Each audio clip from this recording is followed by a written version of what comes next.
Hey everybody, I'm here with Dr. Michelle Copeland at Cosmetics, Plastics, and Reconstructive Surgery. You can find them at drcopeland.com. So we're here to talk about cosmetic surgery, some of the exciting new treatments and procedures out there today. So Dr. Copeland, thank you very much for joining us today. I appreciate it. It's my pleasure. Yeah, I appreciate it. And I wanted to start off just by asking how long you've been working as a plastic surgeon.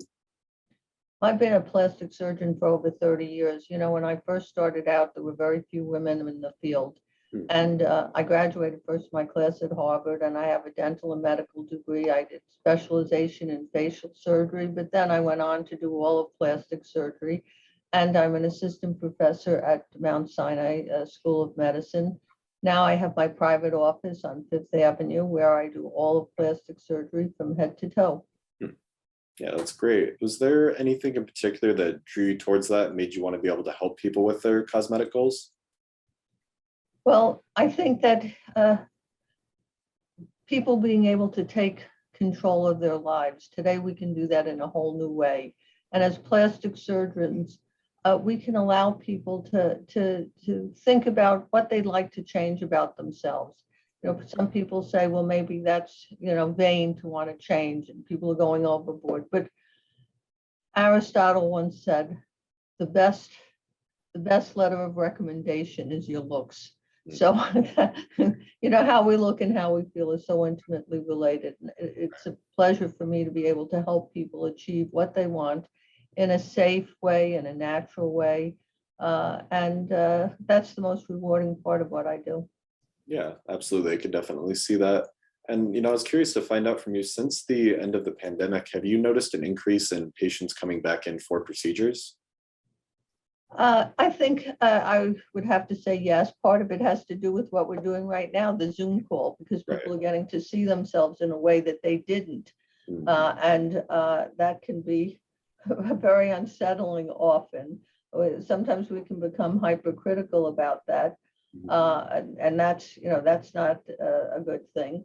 But the other thing, I think people have, because they're not going into the office, they're allowed to work at home. They can recover in a way where they can combine doing a procedure and still working, where before, if you had a procedure, you might have to take a few days off. Now you don't really have to take very much time off. You can continue working at your computer, maybe you take a day or two, but that's it. And you just keep on going. So that's been a big incentive for people to want to do something, and also we felt so helpless during the pandemic. So this is a way of trying to improve ourselves and feeling better. Yeah, absolutely. And, I wanted to find out from you, what are some of the main procedures that you provide there at your office? Well, as I said, I do from head to toe. People say, well, is the one procedure that you like to do? I like to make people feel better about themselves, make people look better. And today we have so many different ways of doing that, both surgical and non-surgical. So even though I'm a plastic surgeon, I have my own operating room and I love to do plastic surgery. Still, there are ways without surgery to make ourselves look better. We have lasers and fillers and things that tighten the skin without having to cut. And so I embrace all of that, and I take a holistic approach to it and try to see what fits in best for each of one of my patients. Yeah, definitely. And is there a particular procedure that you want to share some good information about to the viewers? Yes, I would. I'd like to talk about cankles. Now, cankles, what are cankles? It's having an unshapely lower leg. And it's the area between the ankle and the calf. Now, some people have very poor definition of that, and they look like table legs. They don't have a shape. And it can, and there's nothing you can do. You can lose weight, and you're still going to have that unshapely leg. Sometimes people have heavy legs, and they can't, even in the wintertime where you think, oh, you could hide your leg, you can't, because you can't get into a boot. And so we now have, because of refinements in liposuction, the ability to sculpture, not just to remove maldistributions of fat, but it's a refinement with very fine instruments to sculpture the leg. And I'd like to, I hope I can do this, I'd like to share a screenshot of, you can see someone here who had, are you seeing that? Yeah, I can see it here. Yeah. So is it big enough? Yeah. Huh? So you can see this woman, she has what goes into making a leg? Well, a lower leg. It's the bone structure, it's the muscle, but then it's the fat. So she was a good size young woman. And so it's not like she had thin bones or thin muscles, but here you can see this is fat, this isn't muscle. And you can see here what a nice shape we were able to achieve by restoring the anatomy that gives her a nice looking leg. Yeah. And she had fat that was holding her back. So it wasn't muscle and it wasn't bone, it was fat. And that's where liposculpture, using very fine instruments, we can give a nice contour to the lower leg. Yeah, definitely. Okay, that's fantastic to see there. Do you do quite a few of these procedures? Yes, you know, when we used to travel, I used to go all over to discuss the techniques of cankle surgery using liposculpture. And it's something, what's so rewarding is there's just no way to get there. We can't get to what the picture looks on the left to the right without surgery. So exercise will not get rid of that fat, and dieting will not get rid of it. And so this is a way where you can, you can really make an improvement, but of course you want to do it safely. This is a procedure that you'd want to have done by a skilled surgeon, because not all plastic surgeons are skilled in this. When you're dealing with the lower leg, there are certain issues that we have to be more concerned about than we might if we were just removing fat on the hips, like swelling. So we have to make sure that the patient has minimal swelling, and you do that both in the operating room and then afterwards. So I follow my patients closely, and patients are, you know, they're delighted afterwards. Yeah, absolutely. I can definitely see why. And I was curious, how long do the results of that typically last? And do you recommend any, follow-up services or kind of treatments to be able to maximize those results? This result will be permanent. So, okay, supposing you gain weight, you put on 10 pounds, you're going to gain it all over, but you're less likely to gain it where you had this procedure. And as I said, typically with cankles, it's not a weight gain issue. This is hereditary. There's people have this maldistribution of fat that they cannot get rid of with diet or exercise. Now, afterwards, you have to wear a supportive stocking. You have to do certain exercises to help with the healing process. And then I have my patients get what we call lymphatic massage. It's a light touch massage that helps with the swelling and healing. So it's a process. And of course, when I show you this before and after, that's not what she looks like immediately. Well, immediately when you're coming out of the operating room and you have no swelling, your legs look like that. But then you do get some swelling. So this is taken about 6 months afterwards, and you can see a very nice shape. Okay, yeah, definitely. That makes sense. And what's the average surgical time and then recovery time with that procedure?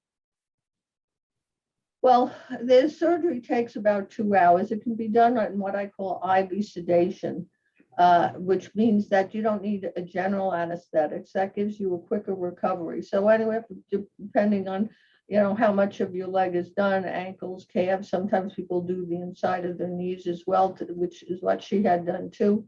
And when the surgery is finished, you have what we call a compressive garment to minimize the swelling. So the first day or two, you have to make sure you're very diligent about elevating your legs, and that means above heart level. You're allowed to get up and you can do some walking around, but you don't want to keep your legs dangling up. You don't want to be sitting at a desk. You have to keep your legs up. And so that first week you have to be pretty diligent about, even if you go back to work, which some people do after a few days because it's under your clothes, that in the middle of the day, you get up, you walk around, you try to elevate. So it's a process, and every week you're feeling better. And as I said, unlike if we take fat on the hips, you're not as concerned about swelling. With the lower leg, swelling is much more of an issue.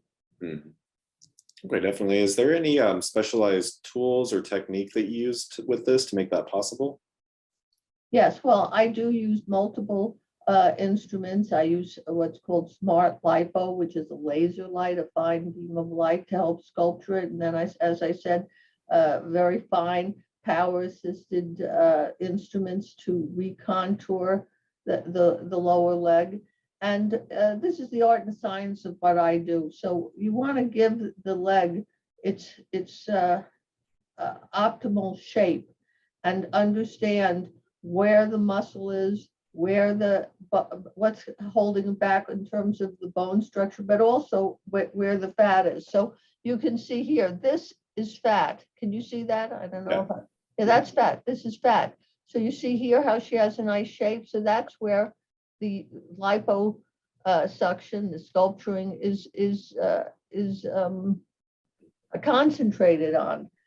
And as I said, afterwards, a certain amount of exercise is important too to help in the healing process. There are, because of the swelling, there are risks, of course, to all surgery, and you want to do it safely. And so there are certain things in terms of complications that you can have when you have swelling in the lower legs that you don't have in other parts of the body. So you do have to discuss that with your doctor, make sure that they understand and can guide you through that that process. Okay, yeah, definitely. And who would you say is considered a good candidate for that procedure? Well, who's a good candidate? Somebody should be healthy. This is an elective surgery, so you want to be healthy. Someone who's a non-smoker, because smoking does increase the risk. Also, if someone who's on hormones or birth control, that can increase your clotting. So you have to be careful with that. But I do this on women of all ages in their 20s. Sometimes people come to me in their 60s. They always wanted it and it wasn't available. It now is. As long as they're in good health, then yes, why not take control and do something so that you can wear the shoes you want, the boots you want, wear a skirt for the first time. Yeah, absolutely. I totally see that. And lastly, I was curious if you have any, last advice for a patient that's maybe listening to this and is thinking that, this would be a good procedure for them. I think you want to make sure that you go to an experienced surgeon. I see people from all over the world that come to me. Sometimes people come and, who've gone somewhere else. So this is the art and science of what I do. And you want to see the before and afters, discuss what the risks are, what the procedure is, and you want to feel comfortable making that decision. It's not something that you want to, just go just any old place. You have to really, you have to make sure you're going to it. In this particular part of the body, of course, anytime you do surgery, it's serious, but this is a unique area. So make sure that the surgeon that you're seeking out is very experienced in this. Yeah, absolutely. I agree. And what would be the best way for patients to get in contact with you to schedule a consultation?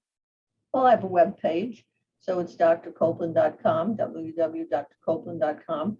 And there's you can see before and afters, and you can see videos of this. So you get a sense of really what it's about, take you through the procedure. And then, of course, you can email me at info@drcopeland.com. You can call my office, 212-452-2200. I'm on Fifth Avenue, right directly across from the Metropolitan Museum of Art. So I like to say, if you like to see art, you go there. But if you want to be art, you come to me. Absolutely. Okay, perfect. Well, thanks so much for taking the time to share that with us and give us some good education on that. That was great. My pleasure. And if anybody has questions about it, they can always contact us. And I'm happy. We do virtual consults too. With COVID, we started to do that. So even if someone isn't in New York, they can always contact us. Okay, perfect. All right. Yeah. Well, thank you again. And I really appreciate that. And I'm looking forward to posting this and helping patients see this. Great. Thank you very much. All right. Have a great rest of your day, Dr. Copeland. Yes.